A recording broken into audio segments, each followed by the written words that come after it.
अनामिका खड़ी है इस समय ईडी ऑफिस के बाहर। Anamika Pandey, over to you. Anamika, over to you.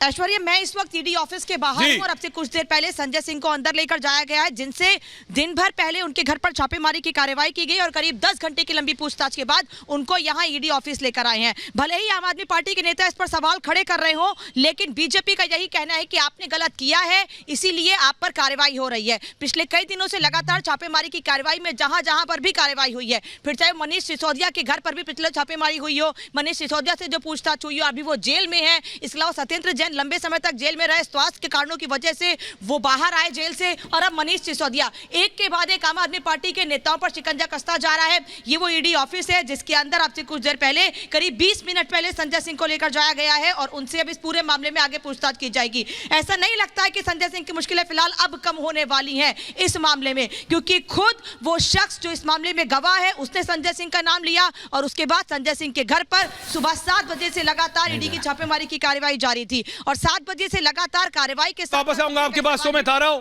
Rahul Dev ji आ रहा हूं, राम कृपाल जी आ रहा हूं, कुलदीप कुमार जी आवाज आ रही है, माननीय विधायक जी आवाज आ रही है, कुलदीप कुमार जी आवाज आ रही है। राहुल देव जी, मैं आपसे यह पूछ रहा हूं, तब तक कुलदीप कुमार जुड़े। राहुल देव जी, ये विपक्ष, पूरा विपक्ष ये कहता है, ओके कुलदीप जी आ रहा हूं, लेकिन मैं राहुल देव जी से पूछ रहा हूं।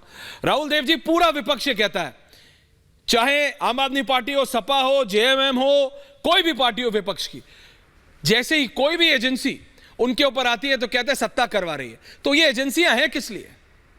जैसे ही ये किसी स्कैम में जाती हैं, इनके अफसरों पे टैक्स पेयर्स का लाखों करोड़ों रुपया खर्च होता है, फायदा क्या होता है? ढाक के 3 पद।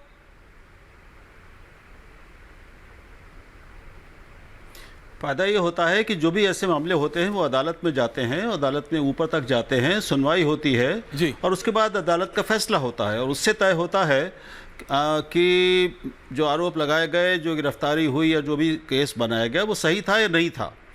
तो जब बीजेपी के नेताओं के खिलाफ दूसरी पार्टियां या उनकी सरकारें अगर वो करती हैं तो उस समय बीजेपी कहती है कि ये गलत हुआ है और राजनीतिक वेंडेटा है, और जब बीजेपी की सरकार के दौरान अगर विपक्षी पार्टियों के नेताओं पे इस तरह के आरोप होंगे तो कार्रवाई होती है, तो फिर विपक्षी नेता ये कहते हैं ये सामान्य राजनीति का हमारा अंग है। तो इसमें कोई आश्चर्य की बात नहीं है। आप अपेक्षा क्या करते हैं? आम आदमी पार्टी क्या इस समय ये मान लेगी कि हाँ संजय सिंह बिल्कुल दोषी हैं और ये घोटाला बिल्कुल पूरी तरह सही है, जो गिरफ्तार हुए हैं बिल्कुल ठीक हुए हैं?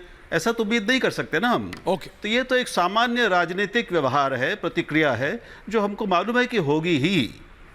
नहीं, लेकिन जी आ रहा हूं। दूसरा इसका पक्ष है कि हमारी ये एजेंसियों के मामला क्या है, एजेंसियों के काम करने का तरीका, हाँ। उनका चरित्र वो कितना सही है, इस पर भी देखिए हम और आप राय बना सकते हैं, व्यक्त कर सकते हैं, कोई दो टूक फैसला नहीं कर सकते। अंततः ये सारे फैसले अदालत में होते हैं।